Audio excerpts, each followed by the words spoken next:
ধীর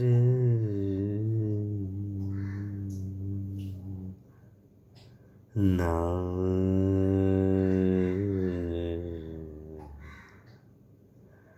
না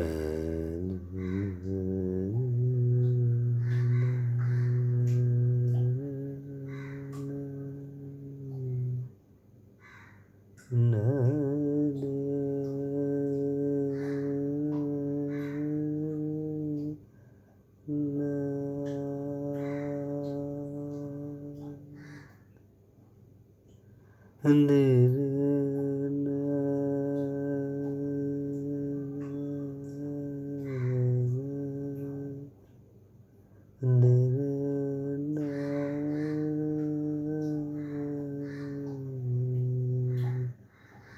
রে রে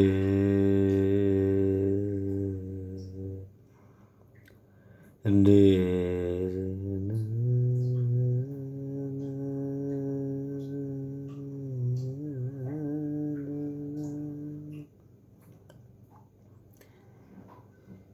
বন্ধুরা,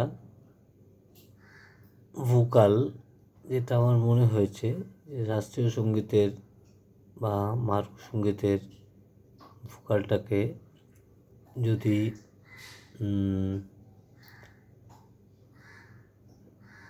তারের আসপেক্টে নিয়ে যাওয়া যায় বা ইনস্ট্রুমেন্টাল আসপেক্টে নিয়ে যাওয়া যায় তাহলে ঠিক সেটা কেমন হয়। কেননা ওয়ার্ল্ড ডিজিটারি টিউন মার্গ সঙ্গীত গোটা বিশ্বের বুকে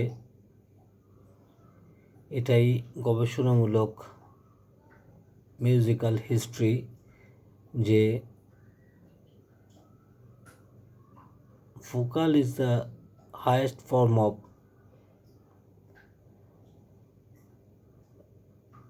Indian classical music or Western classical music। তো সেটা আমার বাবা, আমার প্রথম গুরুজি পণ্ডিত বাবা মানতে রাজি ছিলেন না সে সময়। তিনি বলতেন, দেখ, রাত জেগে যে আমরা অনুষ্ঠান শুনি বা দেখি, নোভারল্যান্ড মিউজিক কনফারেন্স বা Uttarpara music conference, whole night program হতো সে সময়। তো সেখানে যাই হোক, ঠান্ডা লেগেছে একটু এই ওয়েদারের জন্য, গরম ঠান্ডার জন্য। তো বলতেন যে, বাবা বলতো যে যে দেখ বাবা, সেখানে কিন্তু একদম যেখানে বড়ে গোলাম আলী খাঁ সাহেব সে সময় বা তার ছেলে বয়স হয়ে গেছিল সে সময়, একদম খুব ছোট্টবেলায়, আমার খুব ছোট্টবেলায় আমি হয়তো বা দেখেছিলাম, শুনেছিলাম সেই স্বর্গীয় উস্তাদের গান, বা তারপরে বহুবার তো শুনেছি মুনাওয়ার আলী খাঁ সাহেব, বড়ে গোলাম আলী খাঁ সাহেবের ছেলে, অসাধারণ গায়কী, অসাধারণ মানে পণ্ডিত মানুষ, অসাধারণ গমক ক্লাসিক্যাল গানে। তো যাই হোক, এটা বলতে যাচ্ছিলাম যে তারপরে কিন্তু ভোরের দিকে সে সময় বাবার বন্ধু, সে সময়ের বন্ধু ছিল, ইনি চলে গেছেন বাবার আগে, পণ্ডিত নিখিল ব্যানার্জি, তার তো অন্য মাত্রা দিয়েছে সকালবেলার সুরে, ভোরের সুরে।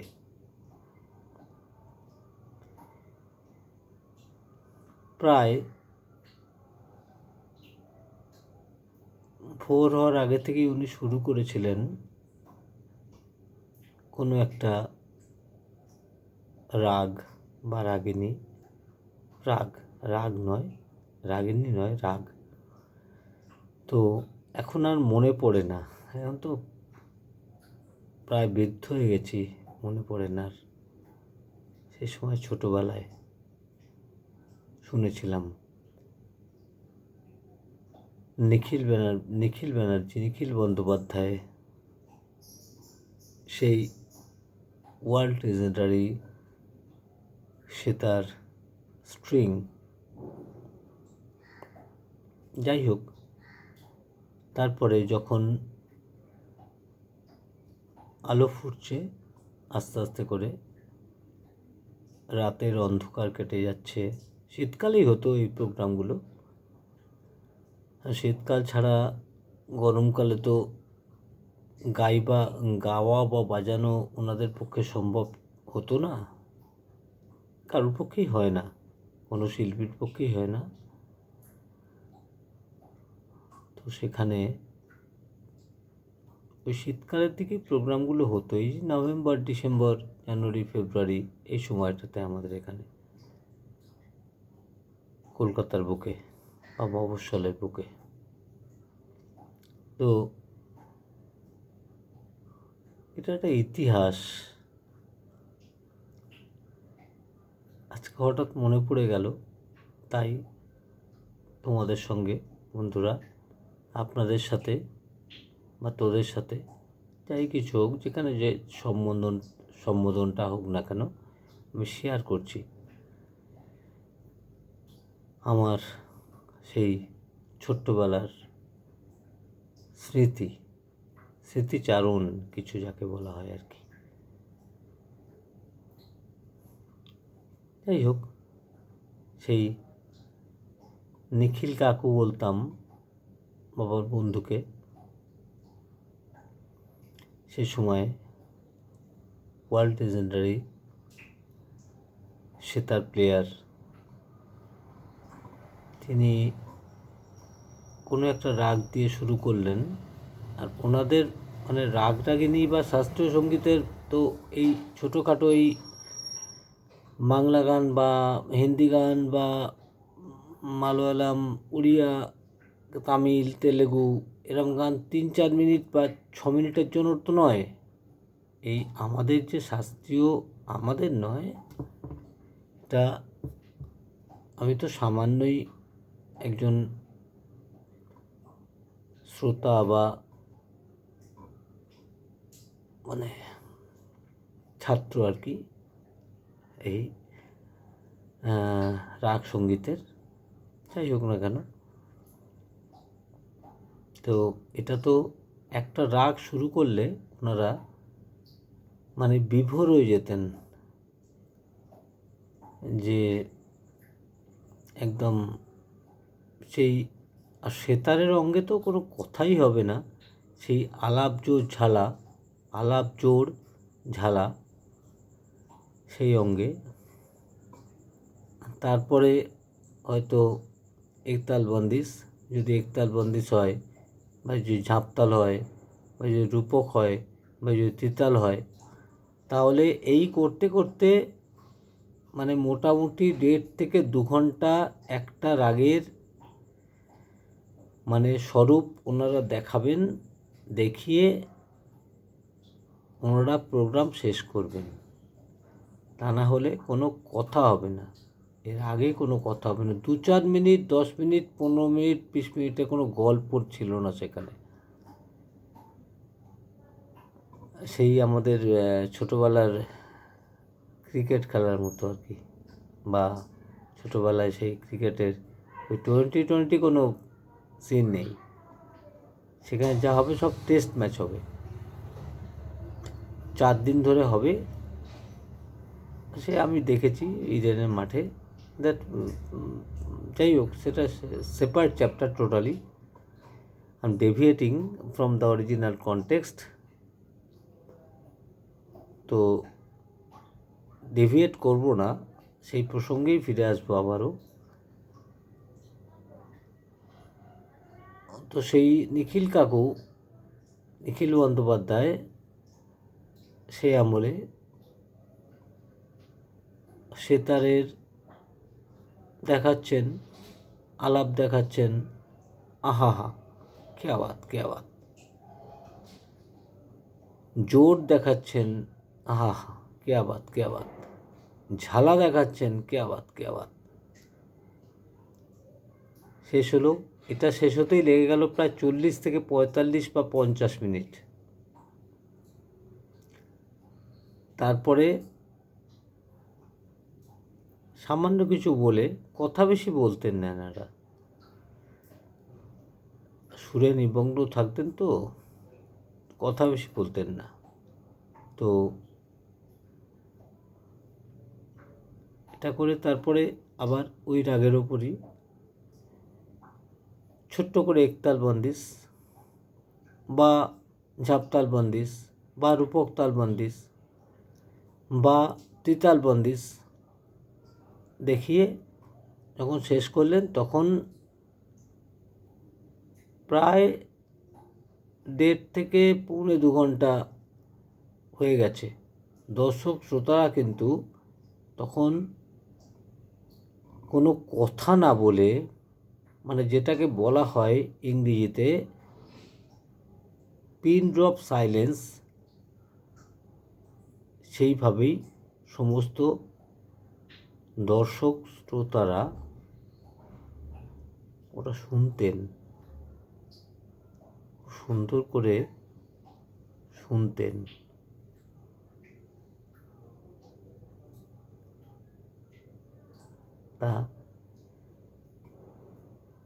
তারপরে যখন ভোরের আলো ফুটত, তখন শেষ করতেন একদম বাঁধা ধরা শেষ করতেন, যেটা ডোভারল্যান্ড মিউজিক কনফারেন্সেও প্রায় প্রত্যেক বছর এই লকডাউনের আগে, করোনা পিরিয়ডের আগে, লকডাউনের আগে আমি যেতাম বা গেছি, গিয়ে আমি শুনেছি যে উস্তাদ আমজাদ আলী শেষ দিনের শেষ প্রোগ্রামটা উনি করতেন। ওয়ার্ল্ড লিজেন্ডারি একজন শরৎ প্লেয়ার, যাই হোক না কেন, তো একদম সেই সময়ের নিখিল বন্দ্যোপাধ্যায়, নিখিল ব্যানার্জি, নিখিল কাকু বলতাম, এটা বললাম আগে, বাবার বন্ধু। তো তিনি শেষ করতেন ভৈরবী রাগিনী দিয়ে, ভৈরবী রাগ নয়, ভৈরবী রাগিনী দিয়ে ছোট্ট করে ওনার সেতারে, ওনার সেতার একদম মা সরস্বতীর, মানে ওনার যে, আমি মা সরস্বতীর কণ্ঠ এখানে বলবো না, কারণ ওর তো কণ্ঠ ছিল না, ওনার স্ট্রিংস ছিল, আঙুলের যে স্ট্রিংস, আঙুল দিয়ে যে স্ট্রিংগুলো সেতারের উনি বাজাতেন ওনার সেতারে, তরফদারি সেতার, সেটা অবশ্যই। হ্যাঁ, এই প্রসঙ্গে একটা কথা বলে রাখা দরকার যে উনি সে আমলে মাইহার ঘরানার, কলকাতা থেকে, বিষ্ণুপুর ঘরানা থেকে উনি মাইহারে চলে গেছিলেন। কলকাতা থেকে অনেক কিছু শিখে পাওয়া আলাউদ্দিন খাঁ সাহেবের কাছে, তখন রবিশঙ্কর রয়েছেন ওখানে, সেই সময় নিখিল বন্দ্যোপাধ্যায় চলে গেছিলেন ওখানে বাবা আলাউদ্দিন খাঁ সাহেবের কাছে। তো ওনার খুব প্রিয় রাগ ছিল, এটা আর একটা ইতিহাস, ছোট্ট করে সিনপসিস করি আমি। তো ওনার খুব প্রিয় রাগ ছিল ভীম পলশ্রী। সে সময় উনি খুব প্রতিষ্ঠিত একজন বাদক, সেতার বাদক। এটা অনেকেরই জানা নেই। তো ইতিহাস বলে, musical history, world musical history এটা বলে। তো সে সময় ওনার খুব প্রিয় রাগ ছিল ভীম পলশ্রী, উনি খুব ভালোবাসতেন। তা বাবা আলাউদ্দিন খাঁ সাহেব তো খুব মানি মানুষ, খুব পারফেকশনিস্ট। এ সময় উনি যখন নিখিল ব্যানার্জি, তখন রবিশঙ্কর তো ওখানে রয়েছেন, তার আগে চলে গেছেন রবিশঙ্কর। তো উনি যখন নিখিল বন্দ্যোপাধ্যায় যখন গেছেন মাইহারায় বাবা আলাউদ্দিন খাঁ সাহেবের কাছে, তখন উনি বলছেন যে बाबा हम कुछ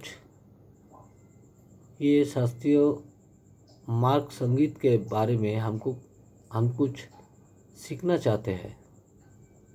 उन्हें बोलें तुम बांगलाय बोलो, तुम बांगाली, আমি বাংলা খুব ভালো জানি। অদ্ভুত ব্যাপার, বাবা আলাউদ্দিন খাঁ সাহেব বাংলা খুব ভালো জানতেন। বলেন হ্যাঁ বাবা, পায়ে প্রণাম করে দু পায়ে মাথা ঠেকিয়ে বললেন আমি কিছুই শিখতে পারিনি। অথচ তিনি নিখিল বন্দ্যোপাধ্যায় কলকাতা থেকে বহুল পরিমাণে শিখে ওখানে গেছেন।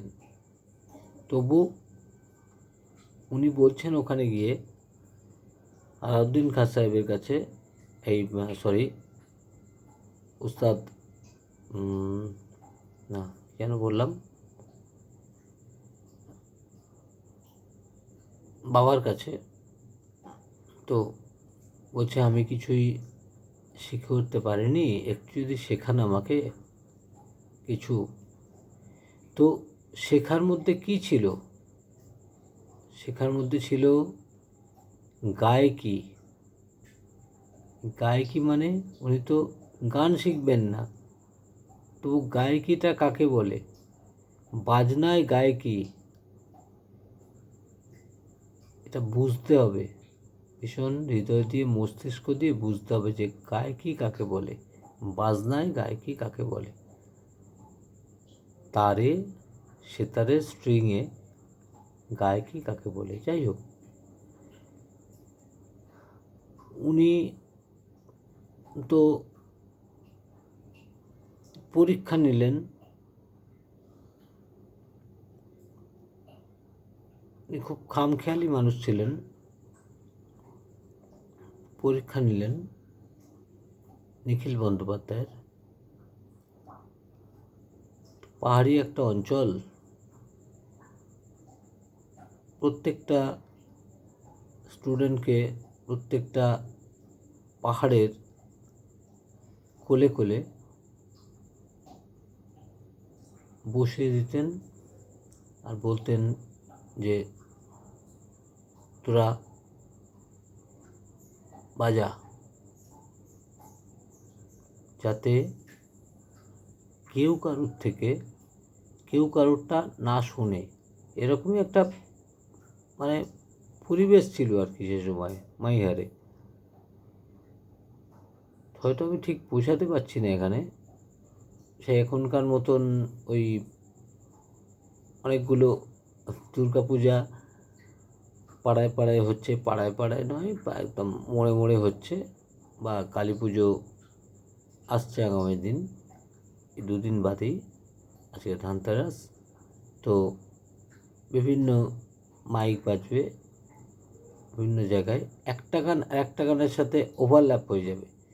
তো কোন গানটা জনগণ শুনবে? জনগণ কিশোর কুমার শুনবে, না হেমন্ত শুনবে, না মান্না শুনবে, না লতা শুনবে, না আশা শুনবে, না মোহাম্মদ রফি শুনবে, এরকম আর কি ব্যাপারটা। তো সাধনা এরকম ছিল না সে সময়। পাহাড়ের বুকে মাইহারে, তা সে সময় ওই নির্জন জায়গায় রবিশঙ্কর এক জায়গায় বসে আছেন। তার অনেকটা দূরে নিখিল বন্দ্যোপাধ্যায়কে, নিখিল ব্যানার্জিকে বসিয়েছেন। বলল, শোন বেটা, तू सा बजा, দ্য বেস টিউন আমাদের শাস্ত্রীয় সঙ্গীতে বা মার্গ সঙ্গীতে বা যে কোনো বাংলা, হিন্দি, ইংরেজি, ওড়িয়া, মালয়ালাম যে কোনো সঙ্গীতে সা হচ্ছে বেস টিউন। সেই সাকে सा बजा, जब तक हम नहीं आऊँगा। এটা বাংলায় বলেছিলেন। অ্যাকচুয়ালি আমি হিন্দি বলছি, আমি তো হিন্দি এত ভালো বলতে পারি না, তো হিন্দি আমার সাবজেক্ট নয়। আমি বাঙালি, আমি গুরুতর বাঙালি, তবুও হিন্দি চালিয়ে যেতে পারবো। যাই হোক, কথা বাড়িয়ে লাভ নেই। হলো সা বাজা, সা বাজা। আমি যতক্ষণ না বাজারের থলিটা নিয়ে আসবো ততক্ষণ তুই সা বাজাবি, তুই সাথেই থাকবি, সাথে কিন্তু নিচের নি বা উপরে রেতে যাবি না। খুব কঠিন কাজ। একটা প্রতিষ্ঠিত শিল্পীর পক্ষে,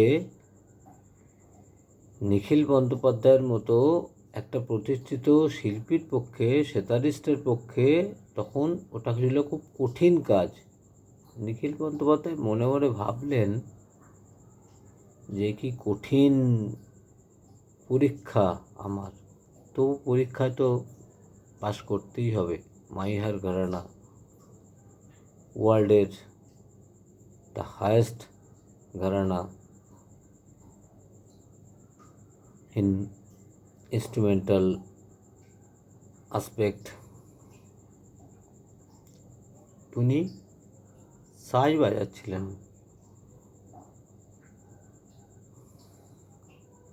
এবারে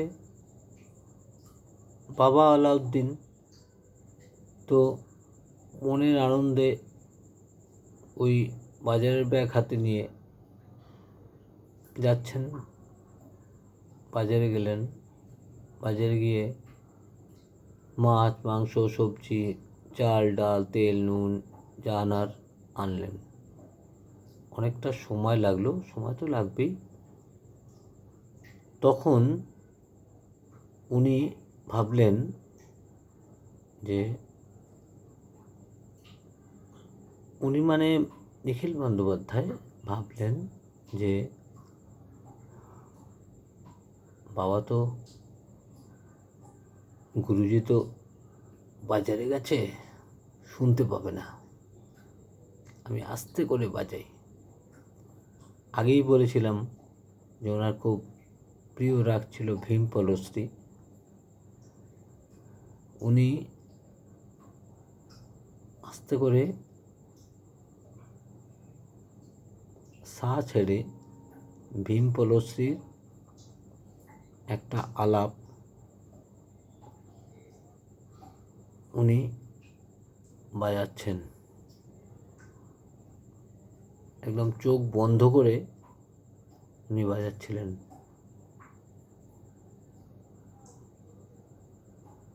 সেই সময়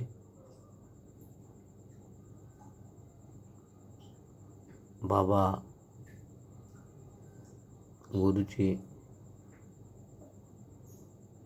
বাজার করে থলি নিয়ে আসছেন, এসে শুনছেন। যত কাছে আসছেন, বাড়ির কাছে শুনছেন নিস্তব্ধ একটা জনমানব, সেখানে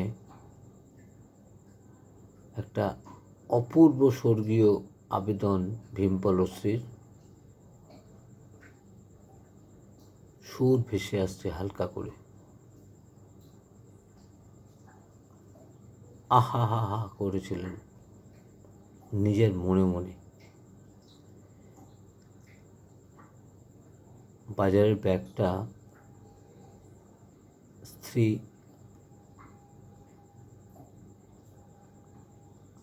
স্ত্রীর কাছে বা ওই কন্যাদের কাছে, অন্নপূর্ণা দেবী বড় কন্যা, যিনি ছিলেন রবিশঙ্করের সহধর্মিণী, সে আমলে রেখে গড়গড় গড়গড় করে খুব রাগান্বিত হয়ে, নিখিল বন্দ্যোপাধ্যায় কিন্তু তখন বাজিয়েই চলেছে, তখন একদম বাজাচ্ছে, একদম আলাপের পর ঝালার পোর্শন এসছে।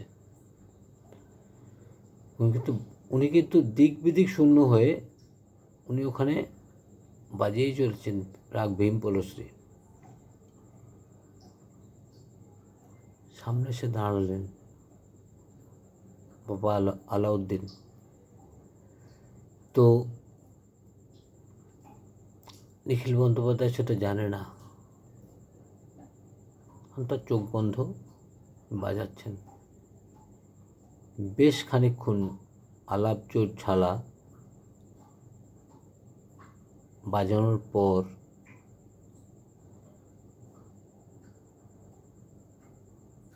নিখিল বন্দ্যোপাধ্যায় যখন থামলেন, কারণ ওই সময়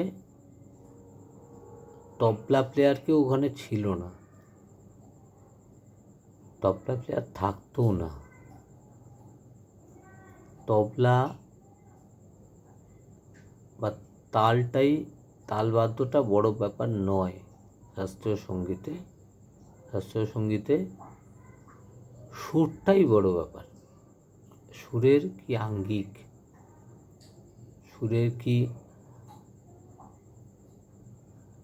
মানে চলন, গায়কি মানে এই গায়কি তো গলায় হয়, যেটাকে বলি আমরা, আর এটা হচ্ছে ইনস্ট্রুমেন্টের গায়কি। সে তার সরোদ বা বাঁশি বা অন্যান্য ইনস্ট্রুমেন্টে আর কি। উনি তখন পুরোটা বাজালেন, আর তখন সমানে ধৈর্য ধরে বাবা আলাউদ্দিন সমানে ওখানে দাঁড়িয়ে পুরোটা শুনলেন এতটা ধৈর্য ধরে। সেটা অনেকটা সময়ের ব্যাপার।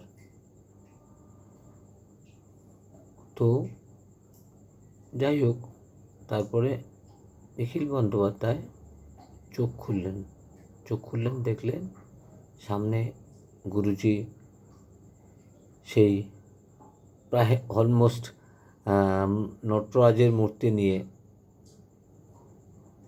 ওনার সেই মূর্তি কোনোদিন ছিল না, যাই হোক খুব রাগী একটা ভাব নিয়ে উনি ওখানে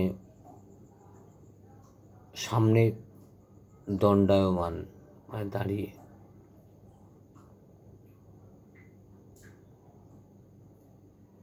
বাক্য বিনিময়ে বেশ খানিকক্ষণ দুজনের মধ্যেই হয়নি। নিখিল বন্দ্যোপাধ্যায় চুপ করেছিলেন।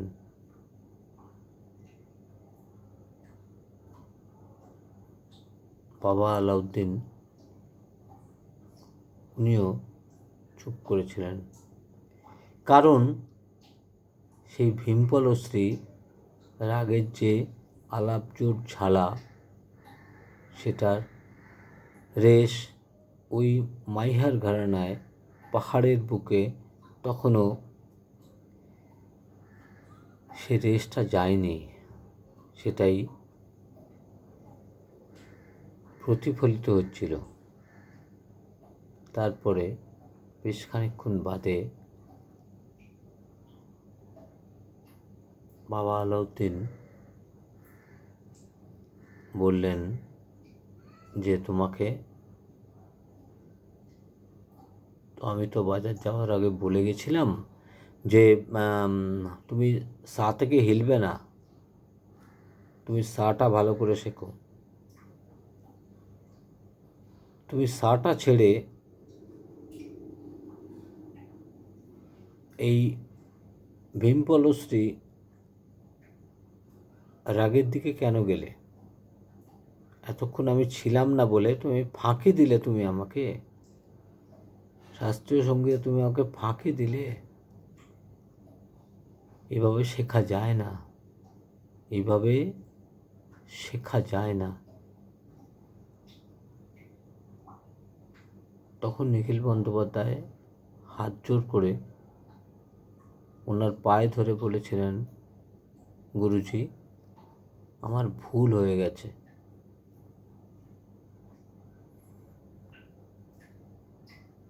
তো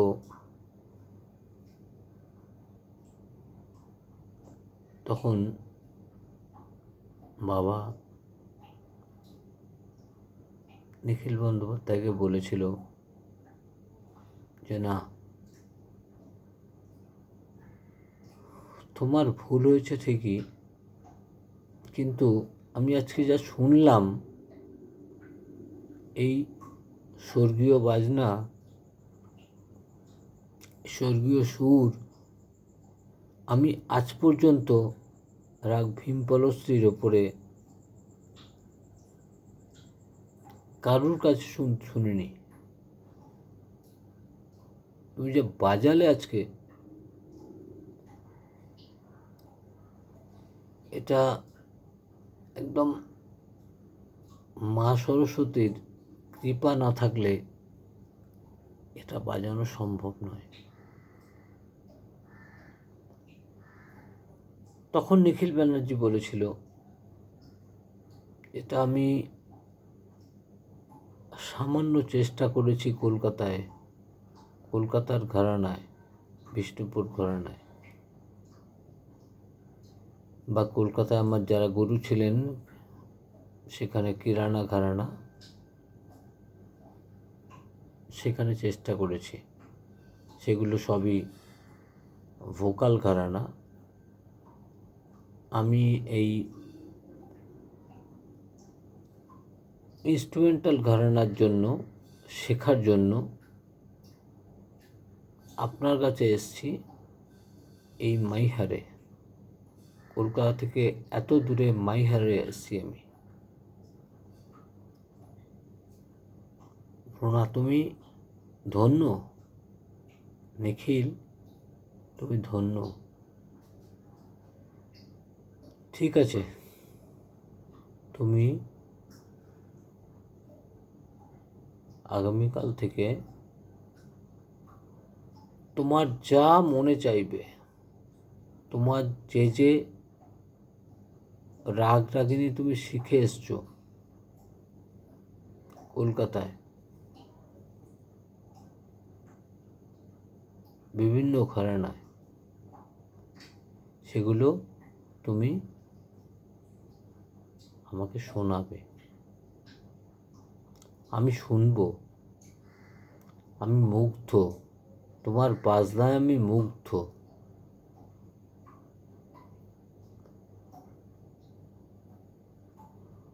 তো যাই হোক,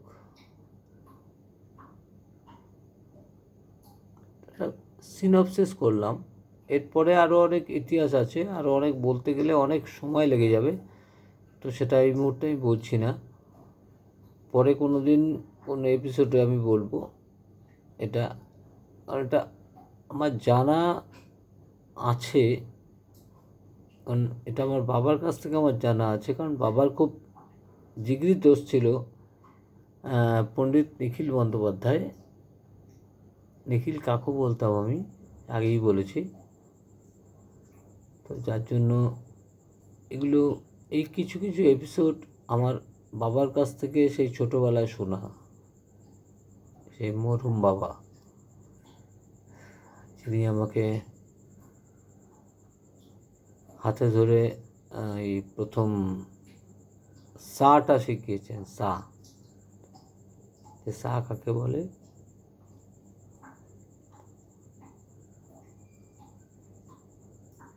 সা মানে শুধু সা নয়, আমাদের যে ব্রহ্মনাদ, আমাদের যে সনাতন হিন্দু ধর্মে যে ব্রহ্মনাদ,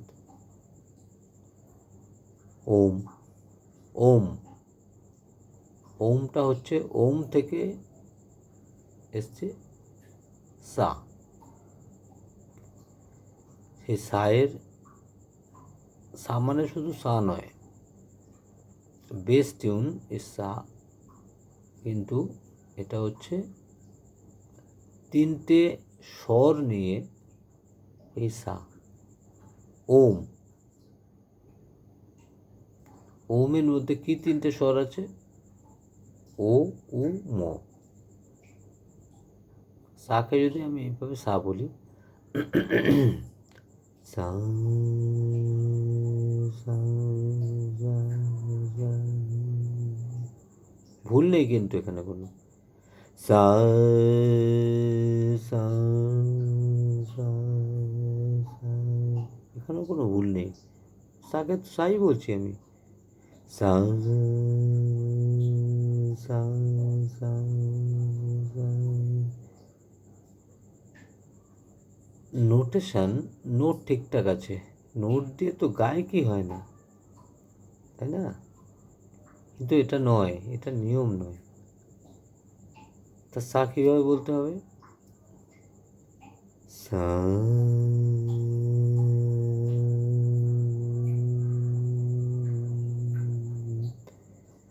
হৃদয় দিয়ে বলতে হবে, মস্তিষ্ক দিয়ে বলতে হবে, আবেগ দিয়ে বলতে হবে, প্যাশন দিয়ে বলতে হবে সাকে। সা,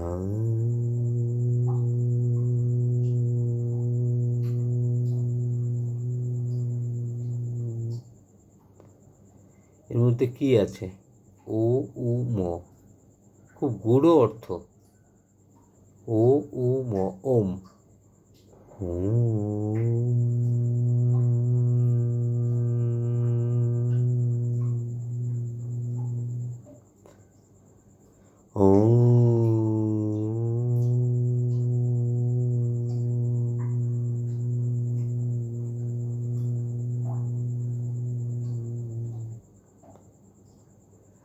সা,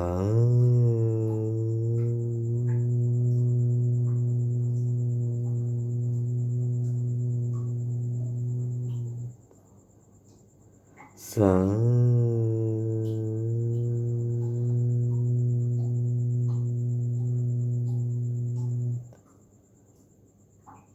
শুধু সায়ের মধ্যেই থাকলাম, কিন্তু আমি সা থেকে নিতে গেলাম না বা রেতে গেলাম না। কিন্তু বুঝতে হবে, according to Indian classical music, শাস্ত্রীয় সঙ্গীত অনুযায়ী, যে এই সা কিন্তু নিচের নি স্পর্শ সুর, কর্ণ সুর যেটাকে বলা হয়, নি, সা, রে, এটাকে নিয়েই সা তৈরি হয়। তবে সেই সায়ের ঠিকঠাক ইমপ্লিমেন্টেশন হয়।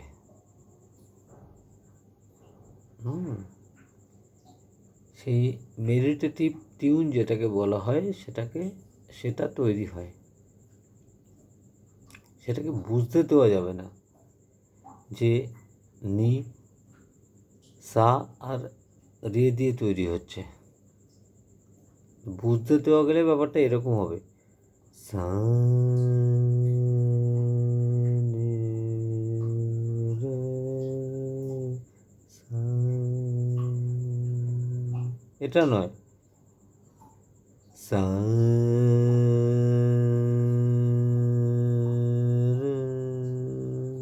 রে, নি, সা। এটাতে কি হচ্ছে, স্পিড আপ হয়ে যাচ্ছে। সায়ের যে স্বরগুলো আছে ব্রহ্মনাদ, এই ব্রহ্মনাদে থাকছে না। এটা আমি খুব পরিষ্কারভাবে তিনটে স্বরকে নি, রে, সা, এই তিনটে নিয়ে আমি চা খেয়ে বলছি, কিন্তু সেটা নয়। তাহলে এটা কীরকম?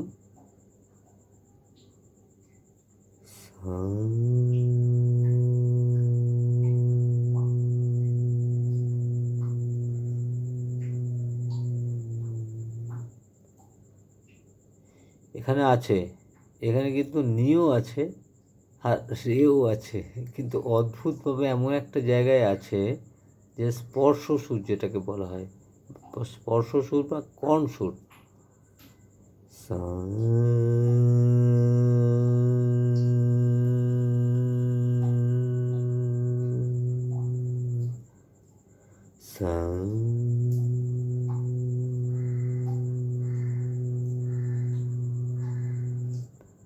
যাই হোক, এটা আজকে আমার ডেমনস্ট্রেশন চ্যাপ্টার নয়। আজকে যেটা বলতে চাইছিলাম সেটা হচ্ছে যে এটা ওয়ার্ল্ড লিজেন্ডারি সম্রাট, শিল্প জগতের, যিনি চলে গেছেন বহুদিন আগে, কিন্তু তার ক্রিয়েশন, তার স্ট্রিংস, তার সেতার আজও রয়ে গেছে বিশ্ববাসীর বুকে।